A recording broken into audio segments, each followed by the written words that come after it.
We'll get started up. Right. Let me share my screen up for you guys. And I'm going to be popping into a screen that you all may not be familiar with. Please hold off for a second. Let me get to where I need to be. All right. So again, if you don't mind, because we have so many people in here right now, if you can, let's avoid going in and following in PriceLabs and making all the same clicks. We don't want to slow down the system, and that's one of those things. If everybody's clicking on the same exact thing, that can slow down every so often. So let's just kind of follow along with this, and let's get going for the minimum length of stay. So first things first. Pricing obviously is going to be hugely important to whether or not people are going to stay, but your minimum length of stay is important as well. There's plenty of things that you can do with it. You can use your minimum length of stay to prevent gaps if you want to. You can use it to maximize your revenue if you think it that way. You can use it to protect certain weeks. But ultimately, what we want to do is pick a minimum length of stay that matches what the market is dictating and helps you maximize revenue within it. So if the market says that, hey, we're kind of looking at 3 nights, most people want to come Friday, Saturday, Sunday. Knowing that is super important, we can make sure that we're maximizing our revenue on those Fridays and Saturdays and Sundays and using the minimum stay rules to help that. So anybody that doesn't know what a minimum stay rule, it's basically a restriction saying, hey, you can't come and just stay 1 night on my property. I need you to stay at least 2 or 3 nights. So we're going to go through a couple of different use cases. The first use case that we're going to do is, let's just say you have absolutely no clue where to start. You don't know the market. You have a brand new property. So PriceLabs, we've got the dynamic pricing tool. We all know that. We've got our portfolio analytics, which we'll look at here in a little bit. We've also got market research right here. So in these market dashboards, this is where you can do any type of a deep dive into a market ahead of time. So let's just say we're going in here, we're going to take a look and try to understand what is happening in a market. And the market that I've pulled up for us is Breckenridge, Colorado. It's a great ski market. Most of the folks in the US, I'm sure, are aware of it. If you're not from the US, you maybe have heard of it. It's very close to Vail and Aspen, Colorado. It's one of the premier ski mountains in the United States. So where we're going right now, we've gotten into our market dashboard and we've got a whole lot of information in here. So we're not going to cover market dashboards today, but I'm going to scroll down through here a little bit so you can kind of see all that's in here. You can build out some incredibly deep comp sets if you want to, but this is where we get the good information, this market summary. So what we're looking at is the entire area of Breckenridge, looking at everything from rooms to 13 bedrooms.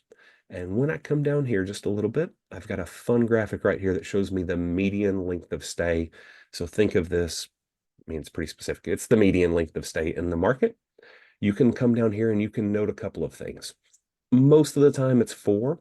So we see during peak season, during December, January, February, and March, during ski season, 4 is the median length of stay. Once we get out of that, we come down to 3, and then we get into 2. So May, this is considered mud season. October is considered kind of a slower season for us. Those are showing that people only want to stay for 2 nights when they come out there as the median. So that's really helpful for us to look at. This is also extremely helpful for you when you're trying to determine your minimum lengths of stay and when you might want to adjust things. So let's say you were going for 3 night minimum length of stay and you were doing that in March. This number right here, this 50-day median booking window, can help you understand when you may need to start thinking about tweaking that. Not that you need to go from 3 nights to 2 nights right at 50, but this is the median when most of the bookings are coming in, where you're at about 50% occupancy. So that can tell you if you're not where you need to be about 50 days out, if you're not matching the market's occupancy, then it might be time for you to switch your minimum length of stay, come down a little bit on it. But once we get down a little bit further, we get some even better metrics in here. And keep sliding down. Day of the week, pricing factor. I got a whole bunch of fun graphs there. This area will be extremely beneficial for you. So once you build out a market dashboard, you can come in here and we can look at the length of stay versus the booking window. And this gives us a total amount of bookings that we have that come in these segments, so to speak. So we can see in Breckenridge, 1,786 nights have been booked with 29 plus nights. You got 1,815 plus. We can see there's a nice chunk of 7 to 14. That to me indicates that probably people are offering a discount if it's a week or 2 weeks. 5 to 6 gets a decent amount, but this is where your real bread and butter is right there, is about that 3 to 4 nights. So in the Breckenridge market, 3 to 4 nights should be what you're kind of striving for during your peak season.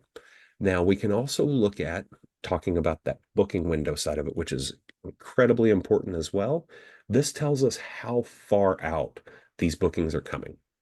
So right here, we see 3,134 nights have been booked, and that's either to stay today or to stay tomorrow. Now we can see you got 1.7 for anything 2 to 6 nights out. For Breckenridge, a majority of your bookings come 1 to 2 months out, 2 to 4 months out, and you even get some really healthy movement 6 months out. All this to say, right here, you've got a pretty good template. You do have to interpret this data a little bit, though. So looking at this, I'd say 3 to 4 is where you ideally want to go. We probably want to come down to 2 nights, somewhere right in here, right about 2 to 4 weeks out is where I'm going to go down to 2 nights because there's still plenty of activity, but we haven't dropped all the way down here. So in the example of I don't know what I'm doing, I got to go in here and try to figure this stuff out. This is one way that you can come in and really do a deep dive and try to figure things out in the market. Now, we're going to switch it up a little bit and go to a use case that is, I've already got my property. I need to know if anything has changed, or I just want to see what my booking window and what my length of stay trends are for my property.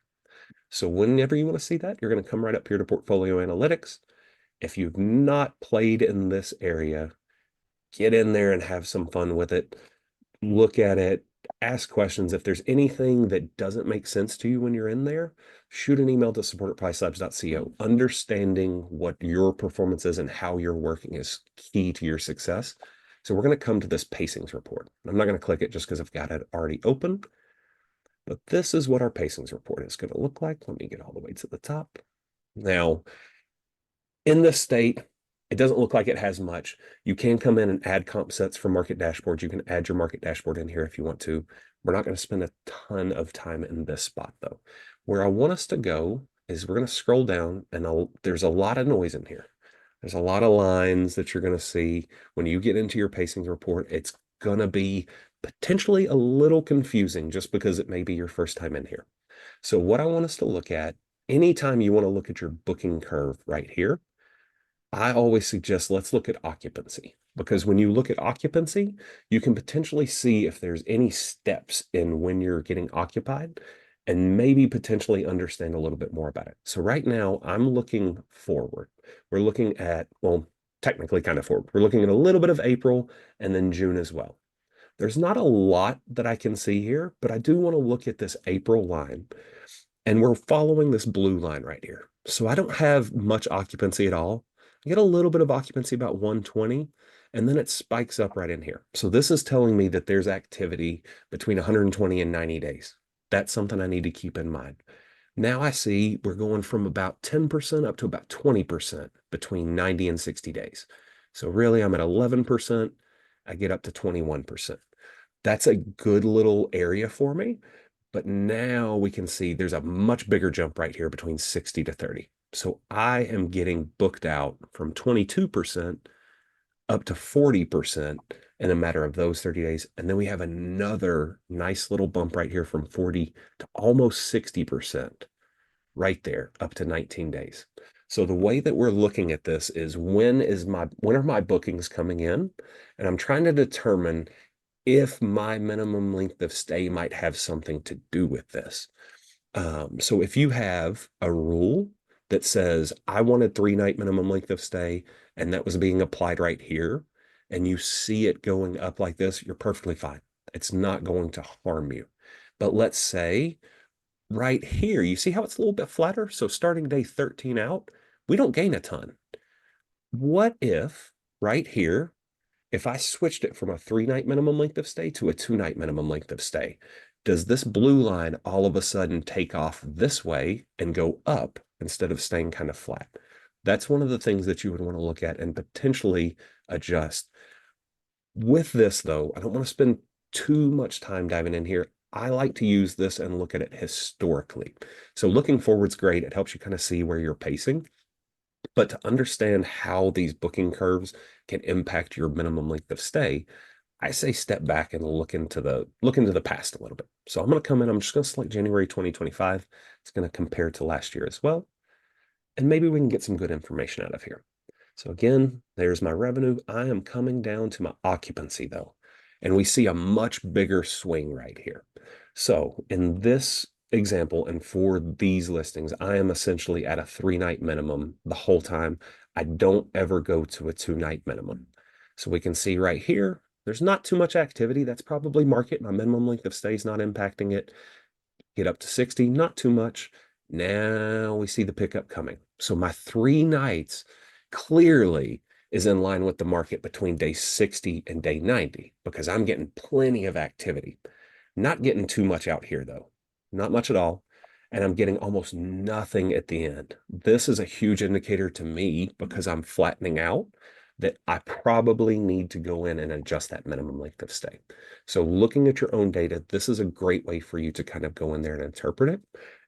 Now, let's get over into the pricing side of things on PriceLabs. So I'm gonna hop into my listing real quick. Let me hit save and refresh. If you can't tell, I'm a big fan of anytime you go into a listing order, just hit save and refresh. Come down to our customizations, and we can come right here to stay restrictions. And you can see on this one, I've already got some kind of a crazy little setup in here. Let's just go ahead and take a look at what we've got in here in these minimum stay profiles. So I've built out a bunch of them that you can see. If you want to create a brand fresh new one, you can right there. But PriceLabs has come up with something cool and new. So you can see right here now, this came out at the beginning of this week. We have recommendations now for you based on short-term, mid-term, and if you're a multi-unit, meaning if you're a hotel or you're a multi-unit apart complex type thing. Real quick, let's just hit that. Let's see what we say. So it's digging into the booking patterns. Okay. Lowest minimum stay, set your lowest minimum stay. All right. On this property, it's my Chicago one. I'm going 1 night on weekdays, but I don't want to go below 1 night on weekends. If somebody's coming on a Friday or Saturday, I want 2. I'm not going to worry about setting a highest, but let's see what PriceLabs is now recommending for us. And just like that, I have a very, very detailed recommendation for us. May right here, you can see I'm going for 4 nights overall for the most part, but that comes down to 3 nights once I get within 1 month. Then once I get within 1 week, I go to 2 nights. And then once I get within 2 days, so if I'm looking at the Friday coming up, maybe I get down to 1 night once it's in 2 days. All of this is set up right now. PriceLabs has done an incredible job with this recommendation engine of coming in and making sure that it's tailored to what the market is specifically looking for at that time, trying to help you maximize as much as possible. I'm super, super excited about this. I think this is one of those things that automation, this is going to be so helpful to you all. If you don't have your minimum stay settings or you're kind of confused about what to do, this right here is 100% a recommendation. Give it a try, see how you like it. So once we come in here, we look at this, everything looks good to me. I'm gonna hit my X out of here, and then I can hit save changes. Now I'm good to go. I have my minimum stay set up for me. One additional thing to point out once this comes in, so you can see I go down to my 1, I got my 2s, pop out here. I have completely brand new customized minimum length of stay that is trying to help me prioritize and make as much money as I possibly can. If we go out here and kind of look for Chicago, we're going to want to see what the low season looks like as well. You can see we're at mainly 3 nights, but even further out. This is November. November is not going to be super busy between Monday and Wednesday. It'll be busy here if we've got a Chicago Bears game, especially if you get somebody like the Packers coming in. But look at this. For November, we're already at a 2-night minimum length of stay because of PriceLab's recommendation. This is so much more bookable than pretty much anybody else that's in your market. So 100%, if you can get in there and use that recommendation engine, that's going to be the key to you. Now, if you're using that recommendation engine going for more of a midterm or anything like that, reach out to support at pricelabs.co. Yes, we have those recommendations in there, but we want to make sure that we are tailored to how you're specifically going for. So if you see something in there that looks a little off or whatever, just reach out to us and we'll be able to assist get that squared away for you.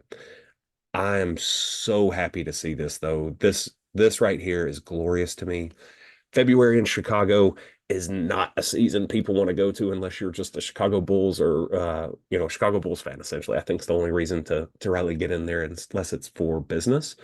Seeing these 2-night stays already set up for February of 2026 is going to help me generate maximum revenue for sure. So now we've got a little bit of extra time, and I know we've been trying to cut these into 15-minute chunks, but I do want to talk about this a little bit more because I think it's so important to you. There's a couple of markets in here that, or I'm sorry, that I say in here that are in the United States that are very historic, and maybe they're going for, Saturday to Saturday check-ins or, 7 nights, 5 nights, 6 nights. If you are still going for that and operationally you have to, it makes sense. It's totally fine. I'm not gonna sit here and tell you to change your minimum length of stay if it's going to hurt you operationally. But the way to succeed is by following along with what the market is dictating. And if the market is dictating that, hey, I should be able to at least try to book Friday, Saturday, and Sunday together. Let me kill off this share. If you're trying to get your Friday, Saturdays, and Sundays booked together, or if that's what the market is trying to accomplish, like if I want to come and book my place Friday, check out Sunday, but you're sitting there at a 4-night minimum length of stay, I don't even know you exist because I go to Airbnb and I type in my Friday to my Sunday. If you have a super restrictive minimum length of stay, it's hurting the visibility and it's ultimately hurting your conversion. On the opposite side of that, though, just going to a 1-night minimum length of stay is not good revenue management either, unless you're in a market that dictates 1-night stays, or if you're using a property management system that allows PriceLabs to push length of stay pricing. Again, that's something we're not going to discuss because it's only available to certain property management systems. It's the property management system, not us. But that is super important as well. You don't want to just become super available. Yes, in my opinion, I would rather have a 1-night stay and be extremely visible to anybody that wants to and potentially have higher rates. But you also don't want to put a rate out there that is way unbookable, even if it's for 1 night, because you're going to get hurt on those OTAs. So kind of the whole thing with revenue management is finding that correct balance and using PriceLabs recommendation engine for the minimum length of stay, to me, 100% is going to benefit anybody that's on this call. There's very few things right now, I think, that are out there that can really, truly differentiate you from the tool standpoint. That's one of them. Our base price help tool, that minimum stay recommendation engine is going to be so beneficial to you, and it's just getting started. This is the first week of it. So I'm happy that I get to kind of talk about it here. And now we're going to get into the good stuff and let's get into some Q&A. So if you have any questions, let's throw them in there now and we'll try to get to as many of them as it possibly can. All right. Richard asked at the very beginning, could you quickly go over again how to find out what the suggested minimum price should be? I'm not going to cover it. I'm not going to share my screen and cover it, but I do want to answer that for you, Richard. To me, the easiest way to figure out your suggested minimum price, if you don't have it in mind already, and you don't want to do a cost analysis to say, hey, to get somebody to stay here, this is what it's going to take for a cleaner, this is what it's going to take for wear and tear, this is what it's going to take for water. If you don't want to do that, to me, the best way to kind of come in with a minimum length of stay, or I'm sorry, with a minimum price is to utilize PriceLabs, make sure you get the base price that you want, and then see what the lowest price that PriceLabs is suggesting on your calendar, then potentially deviate from that. So if we're suggesting, hey, get down to $68, you may look at that and say, I'm good with that. Like I'll set my minimum 65. Or you may look at it and say, I don't want less than 80. Then that's a good way for you to kind of go in there and easily determine it. Right. All right. And again, please, I do see some questions coming into the chat. I don't know if those are intended for me or if they're intended for the broader audience. So if you have a question that is intended for me, please throw it into the Q&A area and I'll try to get to it. If I can't get to it today, we'll respond to you and get it over there for you. All right. Swati asked, does PriceLabs adjust minimum length of stay based on month, time of week, etc. if you set the minimum length of stay as 2? If you set the minimum length of stay as 2, and just set it as a rule that says weekday 2, weekend 2, we're not going to deviate from it at all. Swathi, what I just covered about the recommendation engine will adjust as the market moves. So even though you're accepting it right now, and it says that, hey, we're going to go for 4 nights during July, if we all of a sudden see that the market demand drops off the face of the earth and the market is looking like a 2-night market, it will auto adjust for you to always have you in the right spot. So kind of going on your question, I think that recommendation engine is right up the alley for you. All right. Wade says, if the market research is based on the big circle of PL comps and not my comp sets, true or false? I'm a little confused on that. I think what you're saying is that the market dashboard looks at the whole big picture of the market. So instead of being hyper local and looking at like 350 properties of similar size, it's going to be that whole view of the market. I don't want to get too deep into it. We do have webinars for our market dashboards. You can build out comp sets in there and then re-put those comp sets into your market dashboards. That is one of the best use cases of market dashboards. So you can go in there and really dial it in. But just to kind of keep it with our RevLabs thing, if you want any information on that, go into PriceLabs, hit your little question mark down on the bottom right. There's going to be help areas and there's also going to be tutorial areas. You'll be able to sign up for any of those trainings. Our portfolio analytics and our market dashboard trainings are once a month, every month at the beginning. I want to say it's the first Wednesday. Karishma, please correct me if I'm wrong on that one. And if you ever want to get in a little bit more depth about some of the customizations and like we'll get a little bit past the Masterclass, so to speak. We do offer our 201, the Advanced Customizations webinar as well every week. So feel free to take a look at that. We would love for you all to come in and get some training from us outside of this Masterclass. We do want this Masterclass to be a focus on getting the bones of it correct. Once we get the bones right and you feel comfortable and you understand how to use the tool, maybe you can get in there and understand a little bit more about a customization, but you really don't have to use them until you get into something that's really niche, so to speak. All right. Sorry, that was a long-winded answer. Does this information populate from Airbnb or from PriceLabs? Meaning, if I only have had PriceLabs for 2 months, are these charts going to apply only to those 2 months? That is from Mariana. So it depends which one we're talking about. If you are talking about the market dashboards, those are for Airbnb or Vrbo. You can pick and choose which one that you prefer to look at. That's going to be whole market information. Portfolio analytics is going to be your information. So if you've just had PriceLabs for 2 months, but you've had this property inside of Airbnb for 5 years, we're going to be able to pull in 5 years worth of data from Airbnb or from your property management system. It's not just going to be what we've accomplished in PriceLabs. Now, if you just set it up, it's only a 2-month-old listing, then yes, we're only going to have that 2-month for you. Right. Jen says, my min per city regulations is 7 nights. How do I set up an orphan gap for the booking curve info you showed us? That's an interesting question. And it's kind of a very particular use case. With it being 7 nights, this would be one of those things I would say reach out to support at pricelabs.co so we get a little bit more information. If you're allowed to have an orphan gap below 7 nights, I would say set up that rule in a way that says, go to the exact gap that I have. If it is a hard 7 nights, you cannot get around it at all.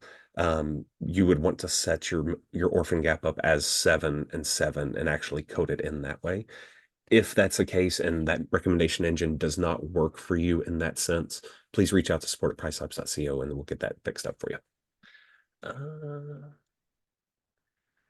Lisa says, I have four townhomes under same building and they are STRs. What's your suggestion, multi-unit or STR?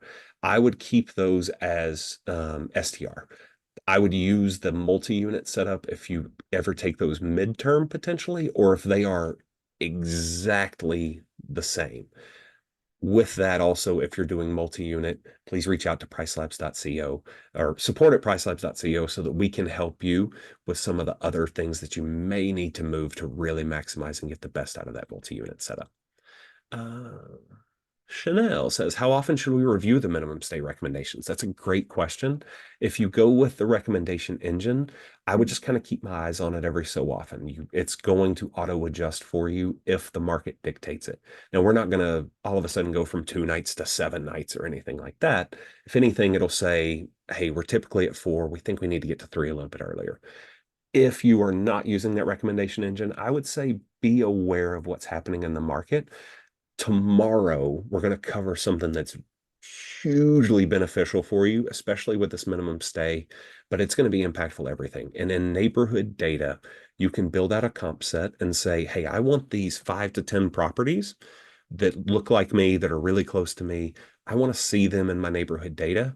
That's going to have their minimum length of stay and it's going to have their rates as well. So that's something I'm really excited to cover with y'all tomorrow. Hopefully we'll be able to answer some more of these questions in that sense as well. So if you're not planning on it, you better be here tomorrow. Neighborhood data is going to be the best day out of all of them, in my opinion. Uh, how is it making the minimum night recommendation? Is that based on neighborhood data with similar bedrooms? Long story short, yes, that is a great summary of it. I'm not going to spend too much time covering it right now, but if you want to, you can hit the little eye up in the corner and it'll give you the methodology of how we're doing that as well.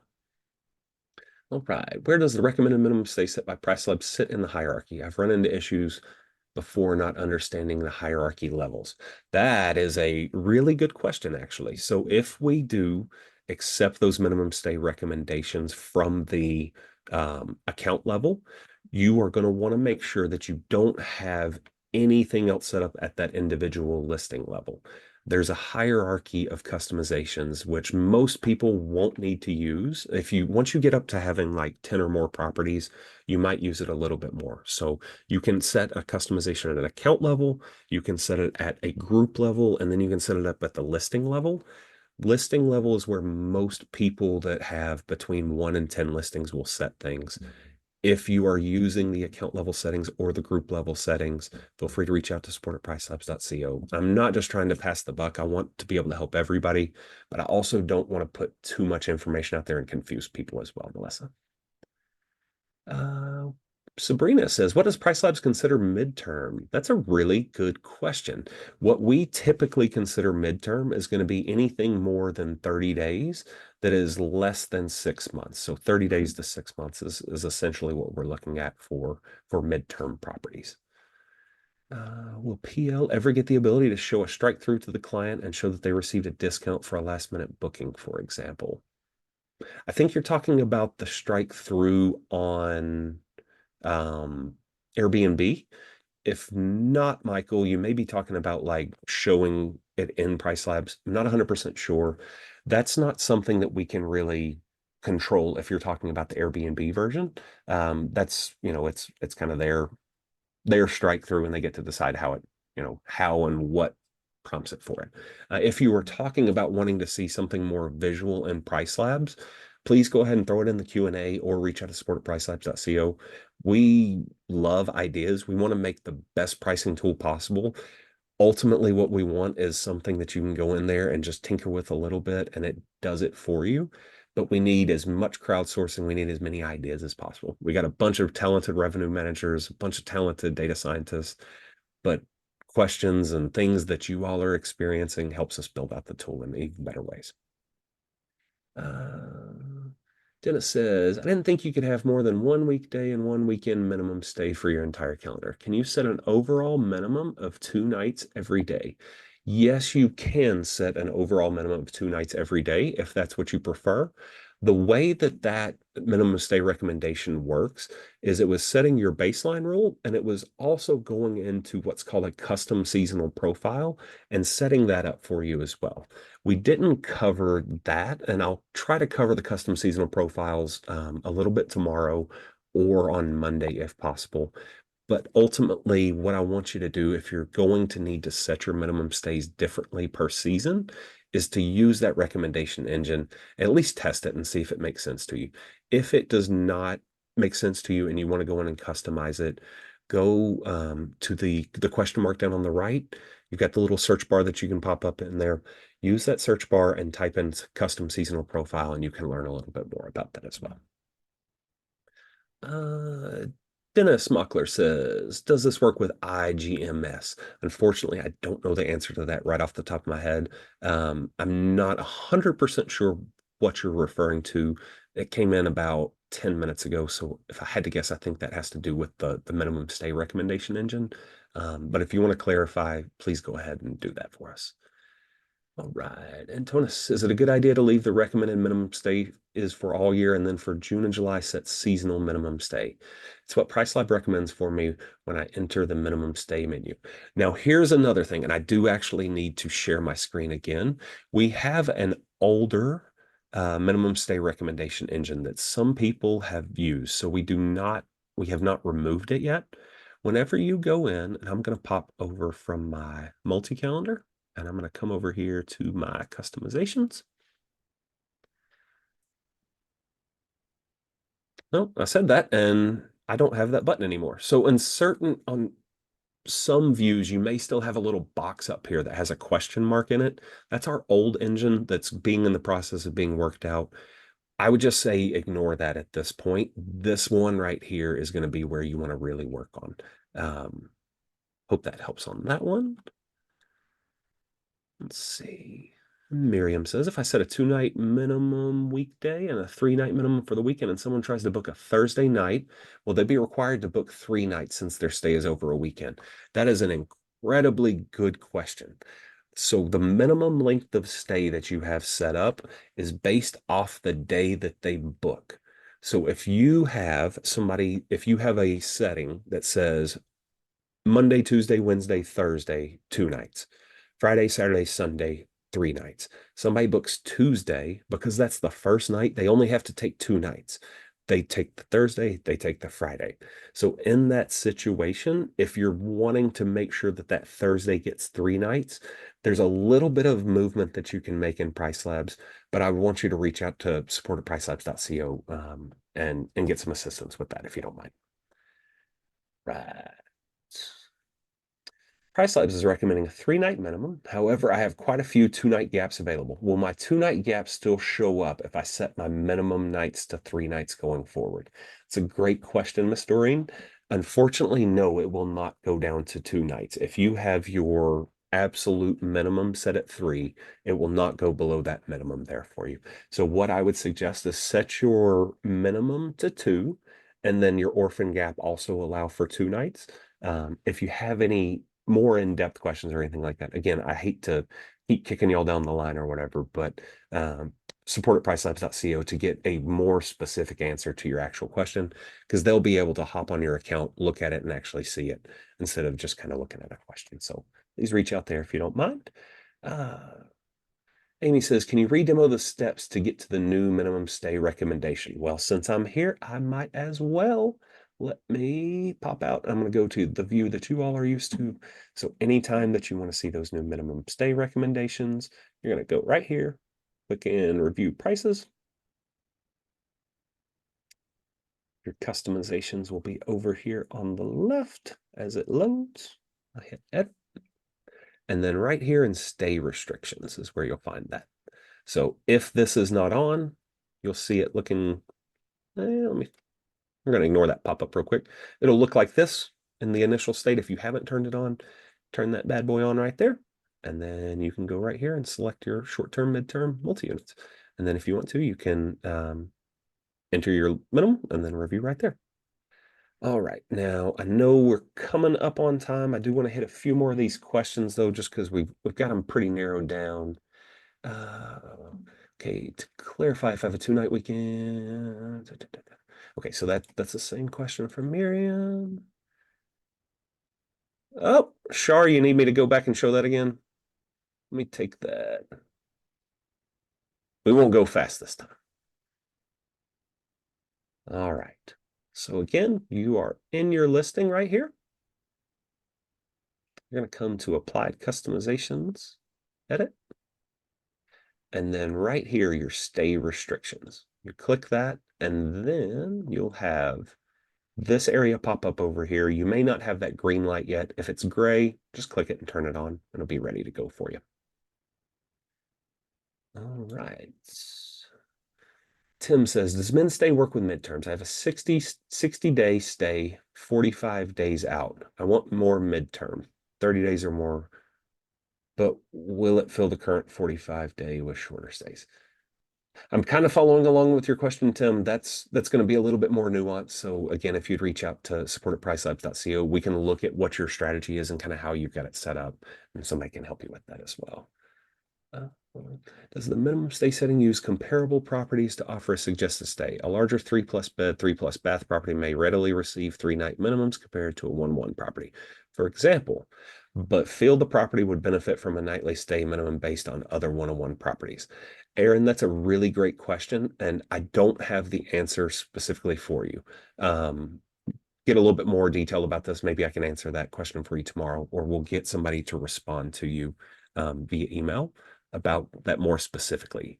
I do agree with you in that sense, though. Obviously, if you've got a 3-bedroom, we want those to be more of like a 3-bedroom.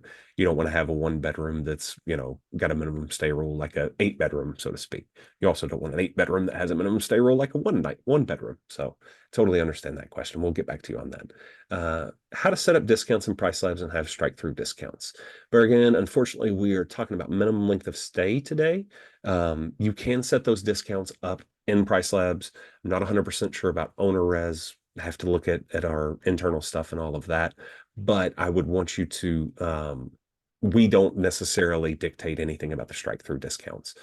If you feel comfortable enough with it, you can set your weekly and monthly discounts up on Airbnb so that you can achieve that.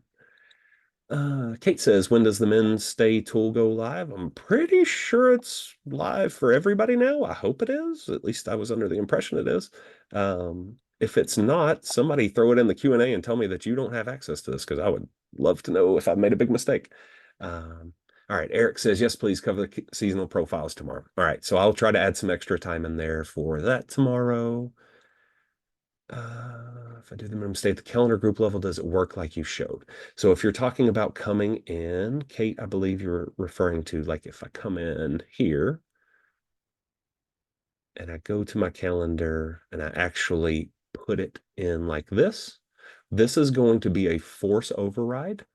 So what it would do is nothing is going to override this except that orphan day.